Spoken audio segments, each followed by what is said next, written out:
Welcome alpha. கர்த்தராகிய இயேசு கிறிஸ்துவின் நாமத்தாலே உங்களை வாழ்த்துகிறேன். வாசிக்க தெரிந்து கொண்ட வேத பகுதி நீதிமொழிகள் 3ஆம் அதிகாரம் 1, 2 வசனங்கள். என் மகனே, என் போதகத்தை மறவாதே, உன் இருதயம் என் கட்டளைகளை காக்க கடவுது. 2 காரியங்களை சொல்லப்பட்டிருக்குது. இப்படி பண்ணால் என்னவா, அவைகள் உனக்கு நீடித்த நாட்களையும் தீர்க்காயசையும் சமாதானத்தையும் பெருக பண்ணும். இது இந்த வசனத்தை வாசிக்கும் போது நீடித்த நாட்கள் ஒன்று இருக்குது. தீர்க்காயசுனா ப்ராப்ளம்லெஸ் லைஃப், அபண்டன்ட் லைஃப் மாதிரி.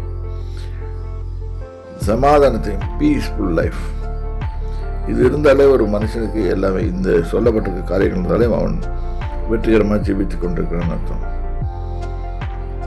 ஆனால் இதுக்கு நம்ம என்ன பண்ணணும்னு கேட்டால், அவருடைய போதகத்தை மறக்கக்கூடாது. உன் இருதயம் என் கட்டளைகளை காத்துக்கொள்ள கடவுது. ஸோ இந்த வசனத்தை தியானிக்கும் போது நீங்கள் அதை யோசனை பண்ணணும். கர்த்தாவே, நான் உமது போதகத்தை மறக்கக்கூடாது. என் இருதயம் எப்பொழுதும் உமது கட்டளைகளை காக்க கடவுது என்று சொல்லி ஜெபிக்கும் போது கர்த்தர் நம்மை அவ்வாறு ஜீவிக்க செய்வார். கர்த்தருடைய நாமத்துக்கு ஸ்தோத்திரம். God bless you.